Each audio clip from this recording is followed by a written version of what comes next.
ونعوذ بالله من شرور أنفسنا من يهده الله فلا مضل له ومن يضلله فلا هادي له ونشهد أن لا إله إلا الله وحده لا شريك له ونشهد أن محمدا عبده ورسوله أما بعد فأعوذ بالله من الشيطان الرجيم بسم الله الرحمن الرحيم ألف لام ميم ذلك الكتاب لا ريب فيه هدى للمتقين الذين يؤمنون بالغيب صدق الله العلي العظيم সবাই দুরূদ শরীফ পড়ি আল্লাহুম্মা সাল্লি আলা মাওলানা মুহাম্মদ সাল্লাল্লাহু আলাইহি ওয়া আলা আলিহি ওয়া সাহবিহি আল্লাহুম্মা সাল্লি আলা সাইয়্যিদিনা ওয়া নাবিয়িনা শাফিঈনা ওয়া হাবিবিনা ওয়া মাওলানা মুহাম্মদ সাল্লাল্লাহু আলাইহি ওয়া আলা আলিহি ওয়া সাহবিহি ওয়া বারাকা ওয়া সাল্লাম اللهم صل على سيدنا ونبينا وشفيعنا وحبيبنا ومولانا محمد صلى الله عليه وعلى آله وأصحابه وبارك وسلم শুকরিয়া আদায় করতেছি মহান রব্বুল আলামিনের দরবারে। রব্বুল আলামিন ফিতনা ফাসাদের যুগে দুনিয়ার সমস্ত কাজ থেকে বিরত রেখে উলামায়ে কেরামদের মজলিস, জাকিরিন, শাকিরিন, সাদিকিন, অনেক আল্লাহর খাস বান্দারা এই মজলিসের মধ্যে আছে, যাদের সঙ্গে আল্লাহ রাব্বুল আলামিন আমাদের জীবনের একটা সময় কাটাবার সুযোগ করে দিছেন। শুকরিয়াতান বলি আলহামদুলিল্লাহ। অনেক লোকের কানে মাহফিলের দাওয়াত পৌঁছার পরেও অনেকের সুযোগ থাকা সত্ত্বেও মাহফিলে আসে নাই। আবার তালাশ করলে দেখবেন বহুত দূর থেকে কষ্ট স্বীকার করে আমার অনেক ভাইরা এই মাহফিলে পাগলের মতো সুইটে চলে আসছে। মান জাদ্দা ওয়াজাদা, যে যেই জিনিস পাওয়ার জন্য চেষ্টা করে ওই জিনিস সে পাইয়াও যায়। আব্বাজান দাদাজান চরমনায়ের জমিনে ঘুমাই আস।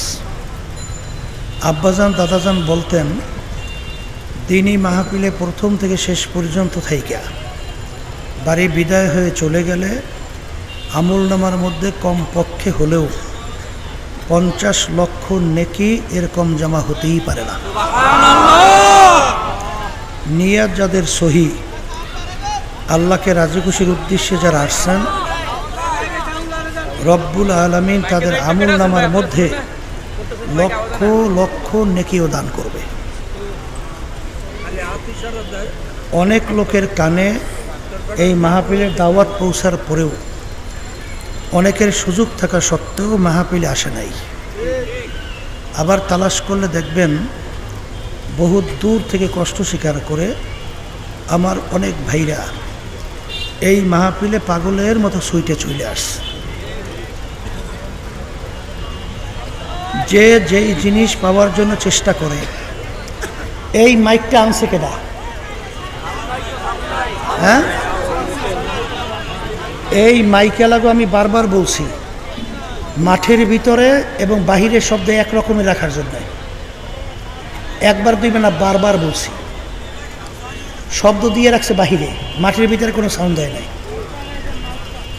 আবার এই ডান পাশের বাম পাশের হরেন দেয় ভিন্ন মেশিনে, মাঠের ভিতরে দেয় ভিন্ন, বাহিরে দেয় ভিন্ন, 3-4 রকমের শব্দ করায়। এই মাইকটা আনতে বলছে কে? কথা শোনে না, এটা আনছে কেটা?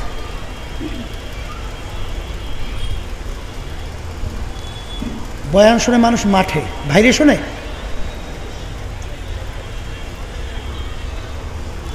তাই যেই কথা বলতে চাইছিলাম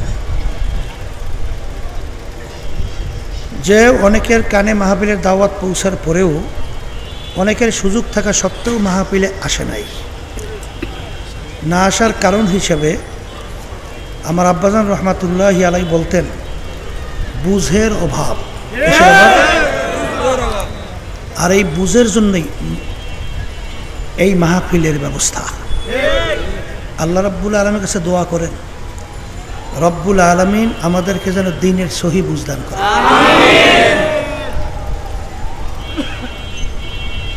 মা ইউরিদিল্লাহু বিহি খায়রান ইউফাক্কিহু ফিদ্দীন। আল্লাহ যাকে ভালোবাসেন তাকে দ্বীনের সহি বুঝদান করে।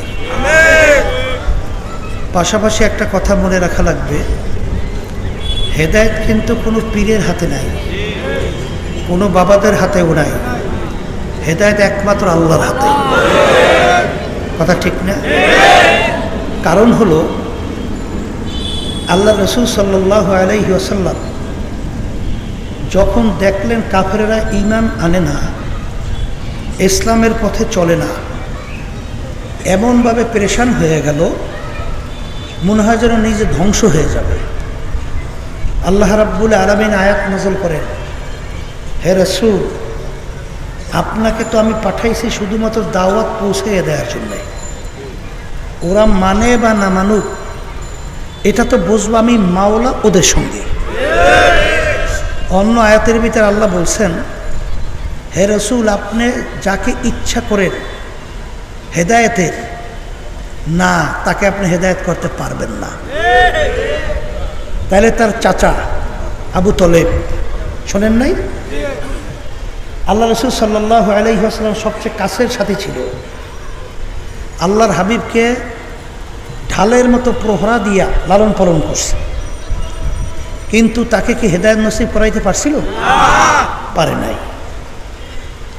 এক শ্রেণী কিন্তু আমাদের সমাজের ভিতরে আমার ভাইরা আছে, মা বোনেরা আছে, এরা মনে করে বাবার কাছে আসা যাওয়া করি, পীরের কাছে আসা যাওয়া করি যথেষ্ট।